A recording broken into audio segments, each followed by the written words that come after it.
All right, ninjas. How's everyone doing? Everyone having a good morning so far? Thank you so much for being here. Thank you so much for joining.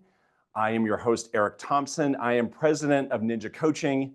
I am broadcasting live from beautiful Fort Collins, Colorado, and I do mean beautiful. Spring has sprung here in Fort Collins, and you know what this is? This is the monthly kickoff webinar. We are super grateful that all of you are here.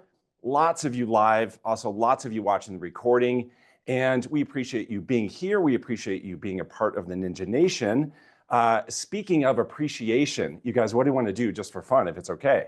I want to start with you putting in the chat something you're grateful for. What are you grateful for? Put something in the chat right now, please, that you're grateful for. It could be anything. It could be personal related, business related, could be related to where you live, anything about your family, about your friends, about your business, your opportunities, anything like that. What are you grateful for? Put it in the chat. What would happen, you guys, if we had hundreds of ninjas, hundreds right now, filling the chat with what you're grateful for, and we just send like these gratitude vibes all across the Ninja Nation? What would happen? Well, what would happen is what's happening right now in the chat. Like how fun is that? What I'll tell you, what I'm grateful for, always what's top of mind for me, my family. I have an amazing wife, my incredible wife, Julie, my two amazing kids. They are incredible. I have two teenage girls, two high school age girls. So them and my wife, that's what I'm always grateful for. They are my why. They are the lights of my life. They keep me going when things get tough and challenging. And so I'm guessing you have people just like that in your life. Again, we are grateful that all of you are here. If you're just joining us and you're wondering what's happening, well, what's happening is that we're filling up the chat with what we're grateful for. What a great way to kick off May. Okay, so this is the monthly kickoff webinar. Again, we're grateful that you're here. What do we do in the kickoff webinar? Well, we focus on mindset, skill set, action, because those are the three keys to success. And so what we do is we launch you into a new month with a high positive mindset. We build up your skill set to help you to be even better. We encourage you, we motivate you, we challenge you, we coach you to take action so that you get to the place that you want to go. Okay, so what we're focused on today, I think you already know because you've seen the posts, you've seen the emails. What we're focused on today are open houses. So I want to give you really tangible takeaways to help your open houses be even better. I'm going to answer the common challenges, questions that come up. We want to help this to turn into more people for you to help. All right, so are you with me on that? Is that okay? Is that okay as a game plan? I'm guessing that it is. So let's first look at what are the benefits of hosting an open house? Why would this be worth your time? And I'm going to share this with you because sometimes what we hear is, gosh, I don't know. I'm not so sure about open houses. I don't know if it's worth my time. Yeah, I used to do them. I don't do them anymore. Well, what we're finding among our coaching clients and just the Ninja Nation in general, open houses are very effective right now to attract more business. So the first reason we host an open house, of course, is to help out, to add value, to serve that seller. It helps them to market their property, to expose their property, make it really easy for people to come in and get a sense of the property, see if they might be interested. Of course, it's a great way to add value to a seller. The obvious ones, of course, it's a great platform, a great environment to meet new buyers, to meet new sellers. Why is that? Because you're meeting them face to face. What a great opportunity to build a relationship with them, demonstrate that you're a proactive, trusted advisor. The open house is a great setting to do that. It's also a terrific environment. It's a great platform. It's a great place to connect with your sphere. What would happen, you guys, if you were inviting your sphere to come visit you, to come see you at the open house? What would happen if you thought about the people that live nearby to that open house that you'll be hosting? Or maybe it's a really special, really unique property, something that you think that a lot of people should see because it's fun, it's exciting to see. What would happen if you reached out to your sphere and said, hey, come join me on Saturday. I'm going to be at this really great open house. I think it'd be fun to see you, fun for you to see the property. Also, it's a really great way for you to demonstrate that you're active, that you are a full-time professional realtor, right? That you're out there actively working in the market, helping to promote sellers, working with buyers. So you're demonstrating this by just the signs that are out, directing people to the open house on your social media. When you're promoting that open house ahead of time, you're even doing things during the open house, Again, you're demonstrating that you're very, very active. So those are all the reasons why you would want to host an open house. I'm going to give you, assuming I can flip this piece of paper. Sorry about that, you guys. There we go. Okay. So I want to give you a couple stats that will, I think, also encourage you to take action to host an open house. There are two big reasons why you would want to do this, okay? Reason number one is, do you know that 49% of all buyers, 49% of all buyers visit an open house during the process? This research comes from NAR, right? So this comes from their annual profile of home buyers and sellers. So they ask recent buyers, what are the ways that you viewed property? What are the ways that you investigated the market, got to know different opportunities? How did you do that? And they ask them all the different ways that they could do that. So what they find in that research, it's extensive, by the way, that research that NAR does. They do it every year. They find that 49% of all buyers visit an open house at some point during the process. So that's a reason. There are a lot of buyers that are out there, even in today's market, lots of buyers are out there. So 49% of all buyers are visiting an open house. That's a reason to go host an open house. Another reason to host an open house is that you have the opportunity to connect with and meet potential sellers. Okay, so there is a 6% chance that another realtor is in flow with that seller. Okay, so let's pretend a neighbor stops by that open house. Let's pretend someone else that maybe lives nearby visits that open house, and it turns out that they're a potential seller. Did you know there's only 6% odds, there's only a 6% chance that there's another realtor, that there's another agent who is in active flow with that person? You've heard this stat before from us. This comes from Zillow. Zillow did an extensive study that asked homeowners, is the realtor that helped you to buy that home, are they in active touch with you? Are they doing a good job of staying connected? The answer was only 6% said yes, they actually are. Okay, so there's only a 6% chance that a seller that you meet is hearing frequently from another realtor. Okay, so those are two reasons why you want to host an open house. So let me ask you this. Now I'm going to give you some takeaways. I'm going to give you some things I think will help you. Let me ask you this question. What is the number one fear that you likely have when you think about an open house, when you think about hosting an open house, when you think about meeting people, when you think about those people walking up the front sidewalk? If you're hosting an open house at a single family home, they're walking up the front sidewalk and you're about to meet the person. What's the number one fear that you have? The number one fear that you have that we hear very frequently from the Ninja Nation, from our coaching clients, is that you would come across as salesy. Okay, that is the number one fear that you have. Am I right on that? Like you don't want to come across as salesy because you're not salesy, right? You're absolutely not salesy. So you have a fear of coming across that way. And do you know the number one fear that the other person has, that the open house guest has, when they are thinking about visiting an open house, when they are walking up the front sidewalk to that home? Do you know the number one fear that they have? The fear that they have is that on the other side of the door, there's going to be an agent, there's going to be a realtor who's salesy, right? So you each have the same fear. Isn't that interesting, right? So you have a fear of coming across as salesy. They have a fear of meeting someone who's salesy because that will be very uncomfortable for them. So we need a solution to that, right? So I want to help you with a solution to that. Then it starts with a question. Let me ask you this.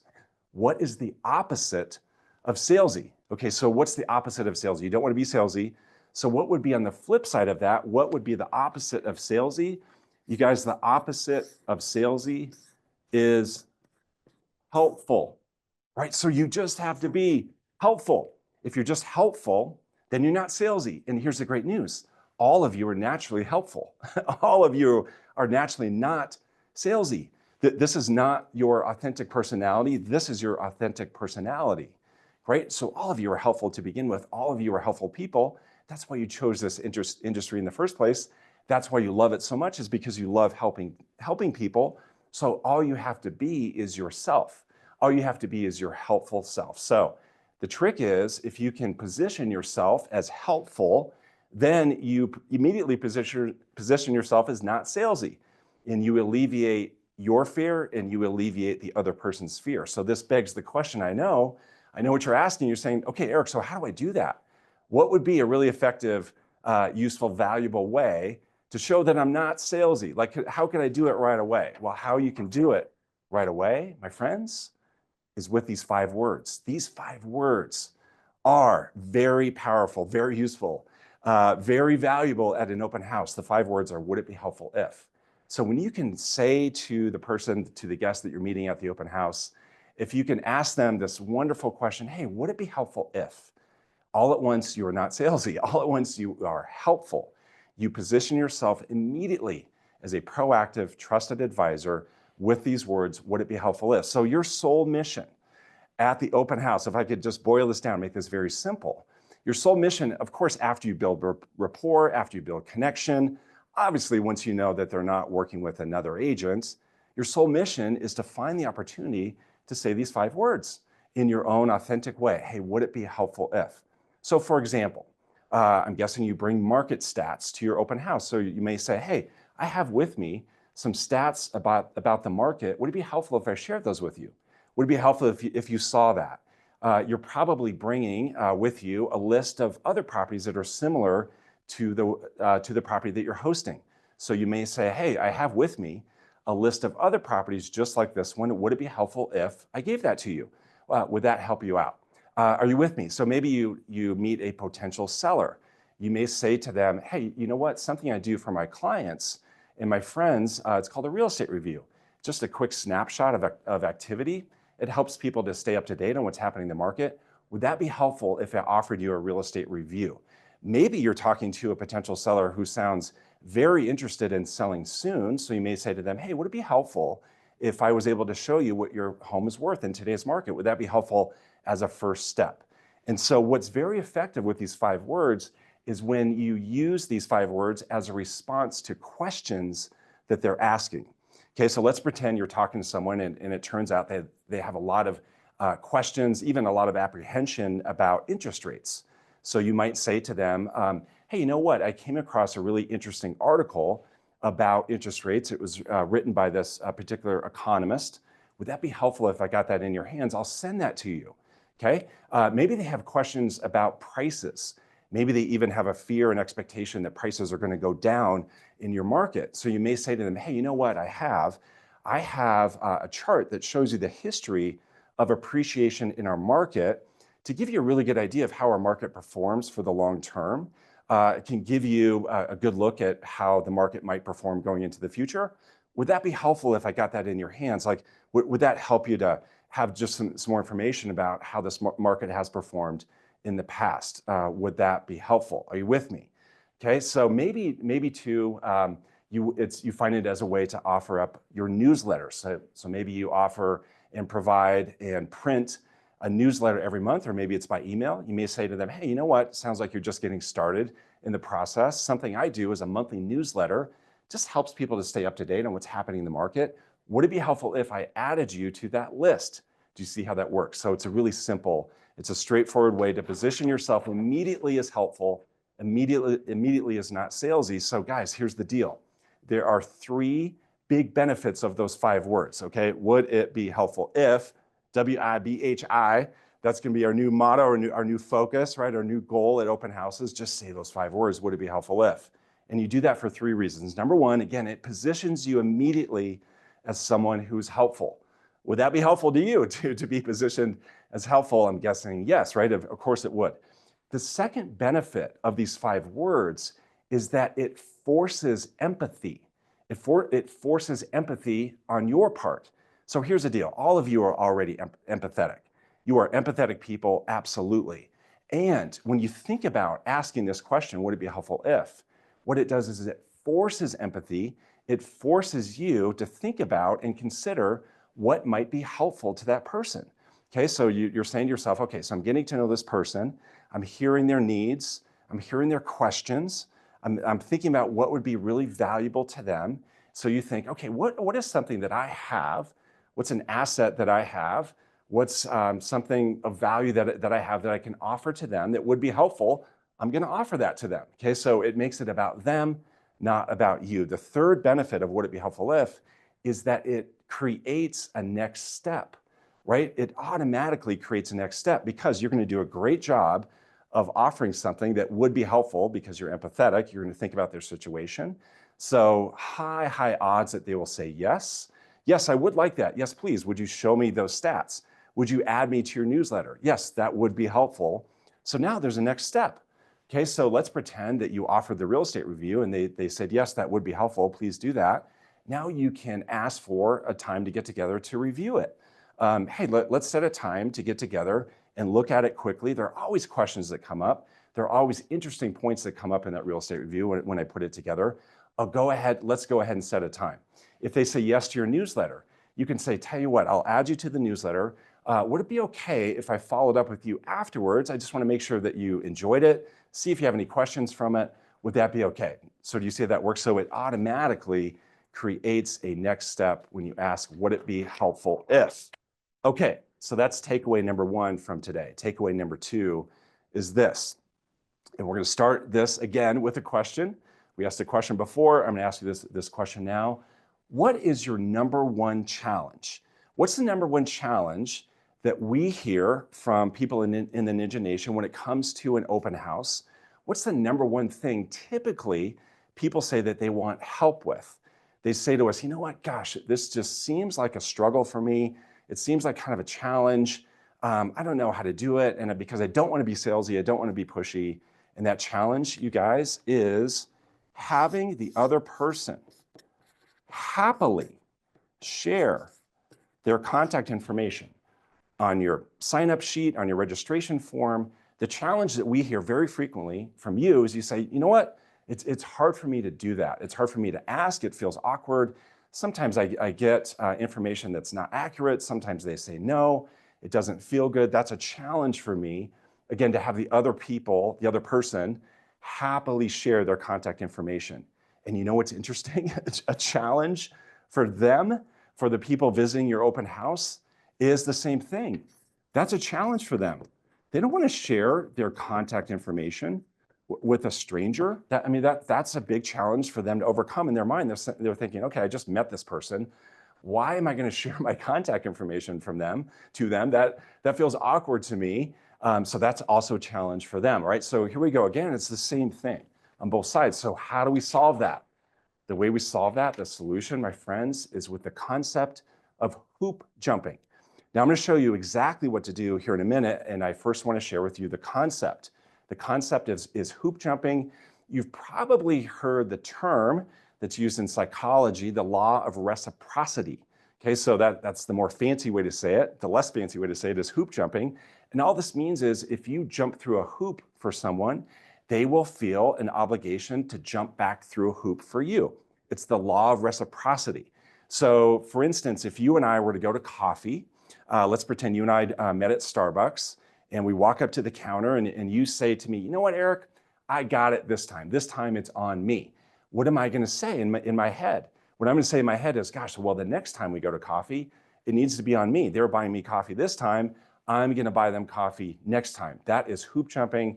That is the law of reciprocity at work. Again, when you do something for someone, when you provide them a benefit, when you give them value, they will feel an internal obligation to do something back for you. So what we can do in a very sincere way and in a very authentic way is employ this strategy, employ the law of reciprocity into the challenge and use it as a solution to the challenge of having them happily share their contact information. And guys, it starts with a very simple question, right? This is the second most powerful question you'll ask at an open house. After, would it be helpful if? And by the way, you're going to see how you can join these two questions. And this question is, do you have a buyer's packet? What a great question. It's a super powerful question. Now, here's the thing. You're going to build rapport with this person. You're connected with them. You've shared maybe some market stats. You've shared a list of other properties that are for sale in the area. And you just ask them this simple question, hey, do you have a buyer's packet? They're likely to say no, or they're likely to say, no, what's a buyer's packet? And you just simply describe it as, you know what? It's everything you would ever want to know in order to buy real estate here in this market. It's got everything you'd ever want to see, everything you'd ever want to know about to help you be informed about buying real estate in this market. You know what? I have one with me. I'll go get one for you. And of course, you're asking before that, you're saying, would it be helpful if I actually gave one to you? Do you have a buyer's packet? You describe it. Would it be helpful if I gave one to you? Happy to do that. They will, of course, say what? They'll, of course, say, yes, that would be fantastic. Then you walk over to get one. By the way, you do not leave these laying around on the counter. Okay, these are valuable pieces of information. It's a valuable set of collateral. Okay, so you don't just leave them on the counter for everyone to take. You have them set aside for this opportunity. Do you have a buyer's packet? So you go get the buyer's packet, then you bring it back to them, you hand it to them, and in that moment, it's in that instant that you ask for their contact information because we're using the law of reciprocity. Okay, so here's how that sounds. When you hand them the packet, you say, here you go. Here's the buyer's packet. You may even give a quick preview of what's inside. Of course, this one is blank, but what's inside, here's some information about the market. Here's some information about the process, even some information about me. Here you go. By the way, it would really help me out. I'm in role play mode right now. By the way, it would really help me out. If you were to fill out your contact information right here, it helps me to keep track of the people who come visit me. As simple as that, right? Just period, end of story. I'll say that again if you're wanting to write that down. You say, right, in the moment that you're handing them the buyer's packet, you say, you know what, it would really help me out, if you don't mind, just to fill out your contact information. It helps me to keep track of the people who come to visit me. And that's wonderful. It's because it's simple, it's true, okay? And now they have happily shared their contact information because you have provided them value in that moment, and you've provided them value even before that with all the other interesting, valuable information that you've shared. So a great way to think about this, what we would recommend, is you earn the right to ask for their contact information. You earn the right by just stacking up a ton of value, a ton of goodwill, and then you're in the position, you're in the place to ask. And it can be very authentic, it can be natural, and they will happily share because you've done so much for them ahead of time. Hey, you all, I hope that this has done a lot for you. I really appreciate you joining. I wish you all the best. We wish you all the best when it comes to your open houses. We can't wait to hear the stories about what's been effective for you. Maybe it's would it be helpful if, maybe it's do you have a buyer's packet? Please share those stories. We would appreciate that. We appreciate you so much. Thank you for joining us here today. Have an incredible Monday. Have an incredible month of May. We will see you very soon. You all take care.